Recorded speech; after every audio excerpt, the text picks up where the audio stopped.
Lalabas kami ngayon. Mamaya may pasok na si Gareth. Tingnan nyo, mas smoke pa rin. Mas smoke. So, magtitips lang daw. Instead of jacket. Why are you using raincoat instead of jacket? Okay lang yan, anak. Maglalaban na naman ng tatay. I don't have jacket. You don't have a jacket. That's why. So, ayun. Kami ng tips. Saturday ngayon, pero may pasok ako kanina. Pati bukas, papasok ako. More money. More money. Iaano ko lang yung hindi ko papasukan.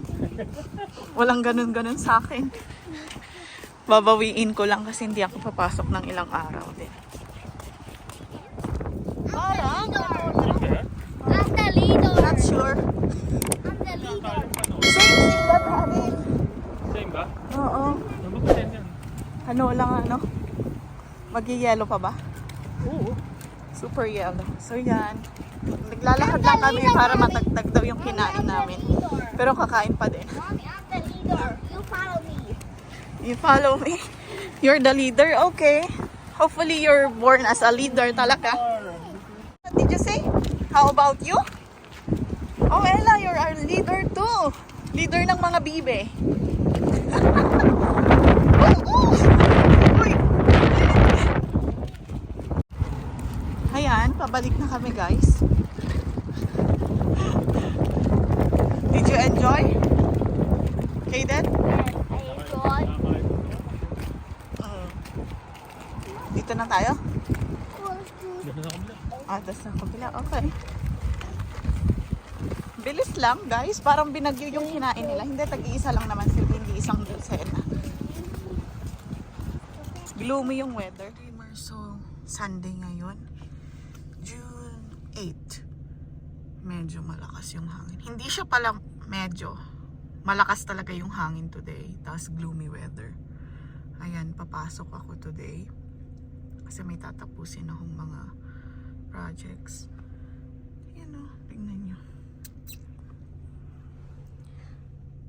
Grabe, diba? Buti na lang walang pasok sila Kaden. Kaya, ano, pag nataon na weekdays na ganito, na kung kailangan niyang magsasakyan. Kasi maglalakad sila, kawawa naman, pati si Ella. Kaya, ayun lang, share ko lang yung situation dito ngayon.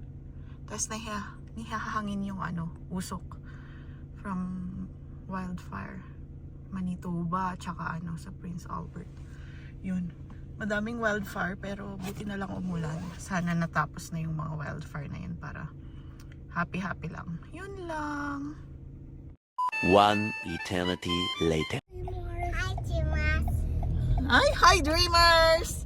So yan, pupunta tayo ngayon sa Post Canada kasi mag-verify ako. Pupunta ako doon, may barcode akong iano para magamit ko yung Post Canada app. Hindi kasi siya basta-basta dito, no? Need mo siyang i-verify. Para matrack ko yung mga mails ko na parating. Ganun yung ginagawa dito. Oo. Ay, ngayon mo lang alam? Di ka inform? Tumatanggap lang naman ako ng mail. Kailangan mo mag-email sa...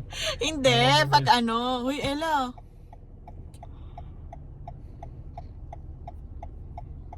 Ella.